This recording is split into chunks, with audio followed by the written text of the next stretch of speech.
Today is Monday, June 2nd, 2025. This is Quick Start from CBN News. I'm Dan Andros. An Egyptian national here in America illegally unleashes an attack on elderly Israelis. We'll have that top story and more on today's podcast, where we bring you news from a Christian perspective. Don't forget to subscribe and leave a rating. You can email us as well, quickstartpodcast@cbn.org. We're glad you're here, getting through the news of the day with us each and every weekday, bright and early. And joining me today, CBN's Billy Hallowell. Billy, on the Focus story, we've got another incredible miracle story.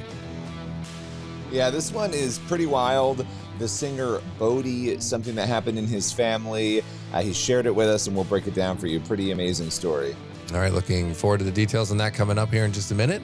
On the main thing, John Mize, CEO of Americans United for Life, joined Madison Seals to discuss the Supporting Healthy Moms and Babies Act and why it's so important right now. We'll have that coming up on the main thing. Don't forget to subscribe to all of our CBN News podcasts. You can find them in the links in the description of this podcast episode, including Billy's Newsmakers podcast, Faith and Culture with Trey, and also Abby Robertson's Heaven Meets Earth. Make sure you're checking all of those out in the description of this podcast episode. And with that, we are going to head to the news in 90 seconds. And on Sunday in Boulder, Colorado, Mohammed Sabri Soliman, 45, launched a firebomb-style terror attack during a walk organized to support Israeli hostages still held by Hamas. He was armed with Molotov cocktails and a makeshift flamethrower.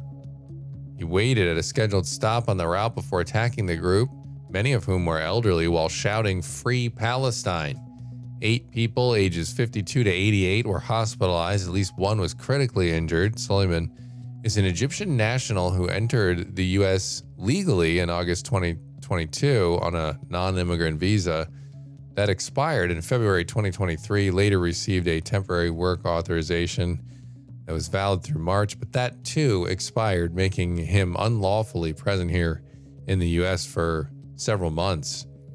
And a new U.S.-supported humanitarian group, Gaza Humanitarian Foundation, GHF, has delivered nearly 4 million meals in just 5 days. The aid project, protected by Israeli forces, is seen as a direct threat to Hamas's control, and therefore you're seeing lots of media manipulation coming out of Gaza from Hamas, claiming that the IDF attacked the distribution, but they are disputing reports now that that is true. And the IDF has vehemently denied firing at the distribution site. Security footage later released by GHF showed no shooting at the center. Those are just some of today's top headlines. You can check out more stories over at cbnnews.com. And Billy, the drama here with anti-Semitism, the hate for Israel, it just continues right now. And you really have to take your time when these claims come out of Gaza. They're saying that Israelis fired on just hungry people in Gaza trying to get some food. But that, we know, is a Hamas tactic that they've used to control the population for decades now. They control the humanitarian aid coming in.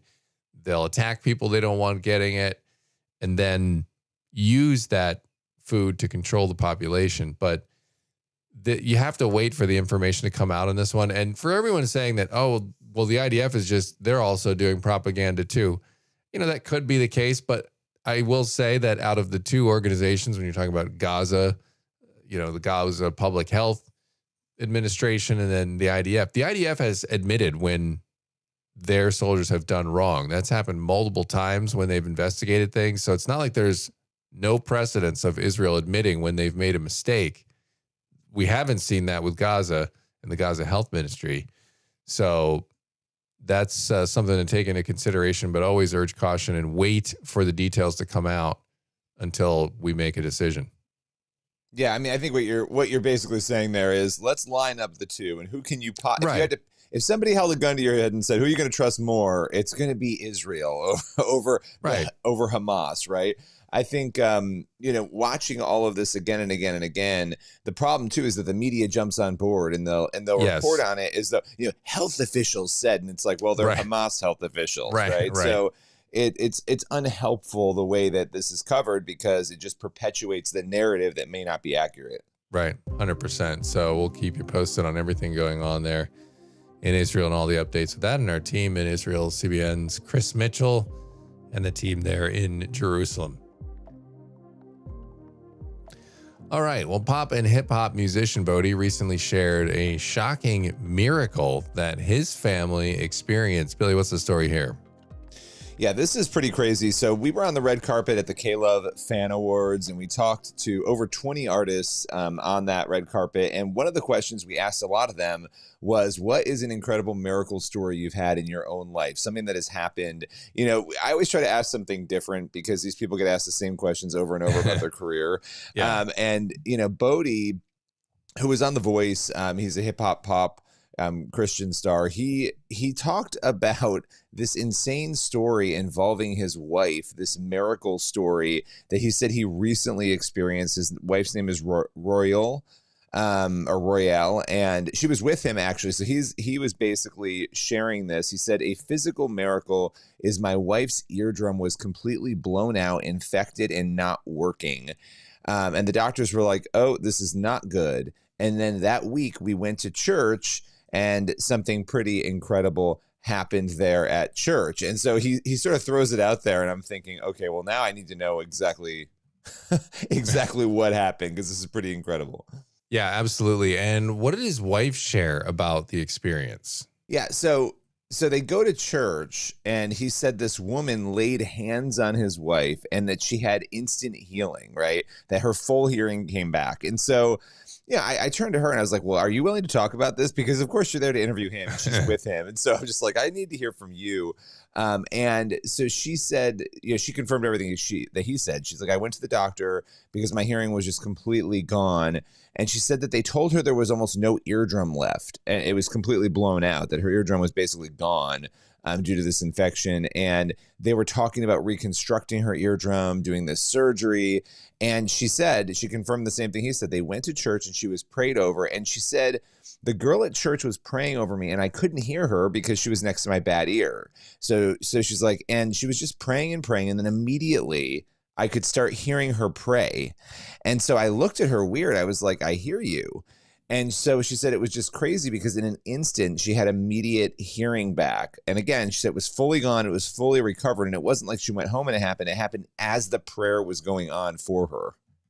Unbelievable. How did doctors respond in this situation? What'd they say? Yeah, so this is the most interesting part. She said she went back to the doctor and that her hearing is perfectly normal now and that the doctors don't have an explanation for what happened. She said they're really confused, but it was a miracle. And so that's what they've settled on. I mean, the doctors have no real explanation for why she's able to hear again. Yeah, that's incredible. And look, you love to see any situation like this where God works in miraculous ways to heal someone. And like we've talked about, that's not always the end result, right? The end result, God, we don't know how he's working or what the outcome of the situation is going to be, but ultimately God's purposes are going to be done. God will be glorified at the end of the day.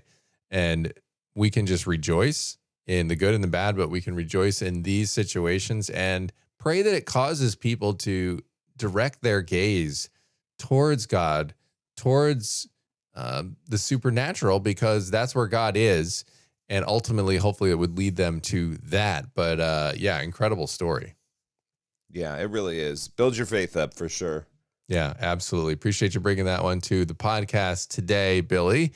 And that's going to lead us to the main thing right now, and a new piece of bipartisan legislation working to empower women and reduce barriers to embracing parenthood. There's such a stigma now from a lot of people in this country that try to make it this scary thing that you're never going to be able to do.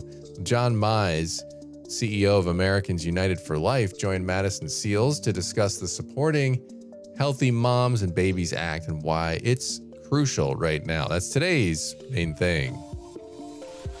This bill, called the Supporting Healthy Moms and Babies Act, is a bipartisan bill. And in this political climate, bipartisanship on an issue means it's worth taking a closer look at. So what is your reaction to this bill, John, and what it proposes to do? Yeah, I am really excited about this bill, Madison, for so many different reasons. I'll say the primary reason, to your point, is that it's bipartisan in nature. So to get Washington to agree to anything these days is a big accomplishment in and of itself. And the spectrum of senators that have co-sponsored this piece of legislation is quite impressive. I mean, you have super conservative combined with very progressive senators that have joined together and have agreed that we need to do as much as we can to help moms and families succeed in this country. What exactly does this bill propose to do? So the bill essentially alleviates the cost for moms for prenatal care, childbirth, and postpartum care.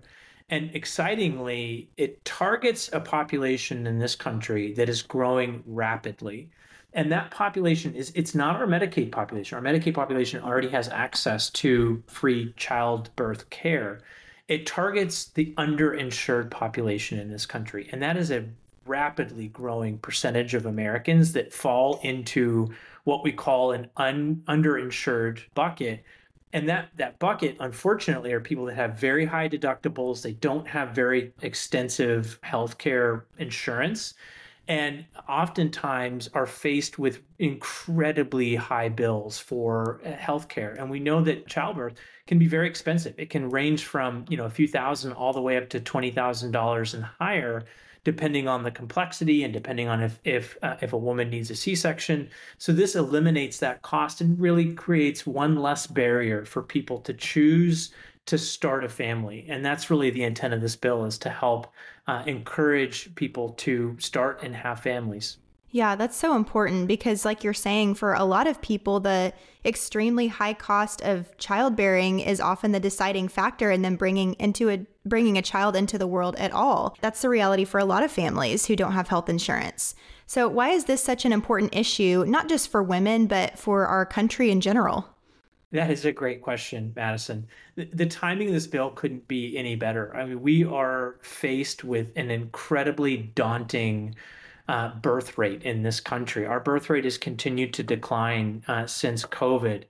You need to be at a birth rate of about 2.1 to maintain long-term sustainability in any culture. And we've dropped down to 1.6. And that's very, very troubling when you look at countries like, for example, Japan, who fell off that cliff a couple of decades ago. And now you find a place like Japan where their economy is supporting an increased number of diapers purchased for elderly compared to diapers for babies. There's more older people in that country than there are babies. You find the same thing across Europe. And this demographic shift, or as some call it, a demographic winter, is incredibly concerning. So anything that we can do in this country, and I'm super excited it's on a bipartisan basis, that points to the fact that we really do need to reverse this trend in our country. This is just one policy lever among many that we should be looking at pulling to help encourage families to start having children. And at Americans United for Life, you are, of course, totally behind this bill and supporting it. What has the reaction been from other organizations or hospitals or associations? Has it been mostly supportive, or has there been any major pushback to this bill? There has not been any major pushback that we've seen to date. And in fact, it's really pulled together groups that normally would not be associated with each other from across the political spectrum, which is, again, very exciting. And the more that we can find common ground in this country on issues that are important to the long-term viability of our nation, the better. And this is one perfect example of organizations that might not see things the same, but we can agree on this issue, coming together and mutually supporting the cause, which is very exciting. Yeah. And practically, if this bill passes, what effect do you see it having on women and families having children? You know, I look at my own employee base at Americans United for Life. We have an interesting employee base. We have a lot of younger employees, and then we have several older employees. And there's been a bit of a baby boom at Americans United for Life. We've had several children born over the last year. And I know that that puts a burden on young families, the cost. And we have pretty good health care at Americans United for Life.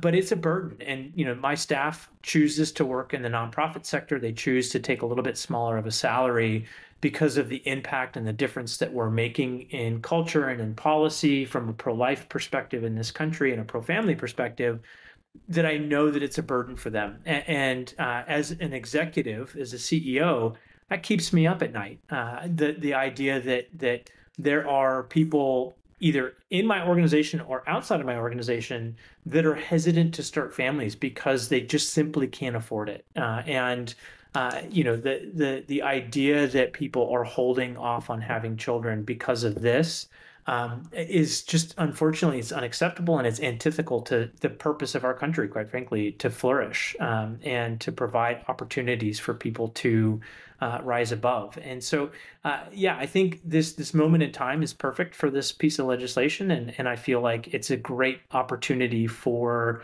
bipartisanship and for us to turn the tide on the birth rate. And so far, this bill has just been introduced. When do you think that we'll see an update or this bill actually coming into play? You've got some big names backing it on both parties, so I think that definitely helps. I also know that there are some efforts on the House side to create a companion bill. We all know that Capitol Hill right now is underwater with reconciliation in that big, beautiful bill. But once that is been completed, I would think that this would be fast-tracked because, again, it's bipartisan. You've got some rather significant heavyweight senators backing this, that there's a good chance that this will pick up momentum in Congress. I will say, for several months, Vice President J.D. Vance and Americans United for Life were collaborating on this concept when he was a senator. So I feel that if we can build the momentum on Capitol Hill, I feel like the Trump administration would be very interested and supportive of this piece of legislation as well. All right. Appreciate that conversation there. And that's going to leave us with time on the podcast today for one last thing.